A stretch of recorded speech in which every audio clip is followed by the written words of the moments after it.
आणि आता अग्नितांडवाची बातमी आहे बंगळुरूच्या एअर शो मधून। बंगळुरूच्या एअर शो मध्ये भीषण आग लागलेली आहे। पहिल्यांदा इथल्या गवताने पेट घेतला आणि त्यानंतर ही आग पार्किंग मध्ये उभ्या असलेल्या गाड्यांभोवती पसरली। तर आग आजूबाजूला पार्क करून ठेवलेल्या विमानांभोवती पसरू नये यासाठी सध्या अग्निशमन दलाकडून शर्थीचे प्रयत्न सुरू असल्याचं कळतंय। ही आगीची दृश्य आपण पाहतोय।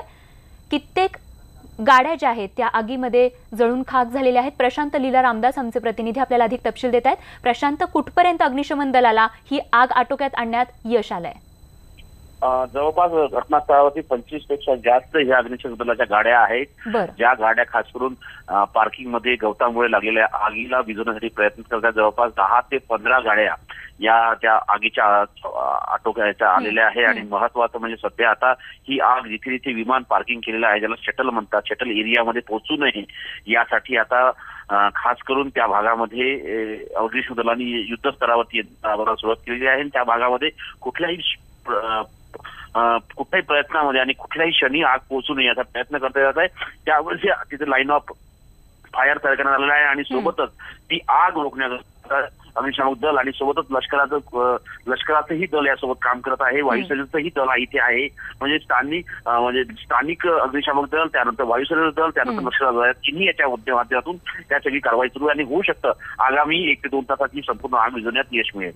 अगदी, आणि याचे अपडेट असेच आमच्यापर्यंत पोहोचवत राहा। तुर्तास धन्यवाद या माहितीसाठी।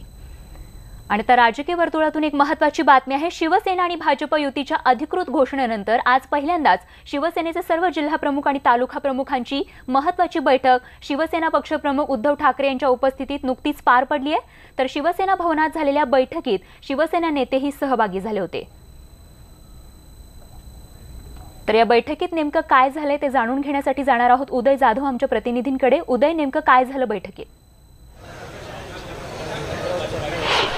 स्वतः आता थोड्याच वेळापूर्वी महाराष्ट्रातून संपूर्ण राज्यभरातून जे संपर्क प्रमुख आलेले आहेत त्यांच्यासोबत शिवसेना पक्षप्रमुख उद्धव ठाकरे यांची महत्त्वाची बैठक झाली आहे। बैठक संपलेली आहे। या बैठकीमध्ये भाजपसोबत पुन्हा शिवसेनेने युती का केली याचं सगळं स्पष्टीकरण जे आहे, त्याची कारणं जी आहेत ती उद्धव ठाकरेंनी त्यांच्या सहकार्यांना सांगितलेली आहे। आताही आपण इथे जर मागच्या बाजूला बघितलं तर विनायक राऊत खाली आलेले, ते काही माध्यमांना प्रतिक्रिया देण्याचा प्रयत्न करतायत, जेणेकरून जी आपल्याला सूत्रांनी माहिती दिलेली आहे त्यानुसार जी माहिती मिळते की युती का करावी लागलेली आहे आणि येणाऱ्या निवडणुकीमध्ये लोकसभा आणि विधानसभा निवडणुकीमध्ये शिवसेना किती जागांवरती लढणार आहे, कोणत्या जागांवरती लढणार आहे, त्याचबरोबर जे उमेदवार असतील मग ते युतीचे उमेदवार म्हणून आपल्याला त्यांना प्रचार करायचा आहे, त्यांना निवडून आणायचं आहे, या संदर्भातलं सर्व जे रणनीती जी आहे त्या संदर्भात मार्गदर्शन उद्धव ठाकरे यांनी केलेलं आहे। आणि याच मार्गदर्शनानुसार हे राज्यभरातले सर्व आलेले संपर्क प्रमुख आहेत ते आता शिवसेनेचं युतीचं काम करणार आहेत। अगदी उदय, धन्यवाद या माहितीसाठी। बघत पुढची बातमी। साताऱ्यातील राजकारणाला आता एक वेगळी कलाटणी मिळण्याची शक्यता आहे, कारण सातारचे आमदार शिवेंद्रराजे भाजपच्या नरेंद्र पाटील यांच्यासोबत हॉटेलमध्ये मिसळ खाताना दिसून आलेत।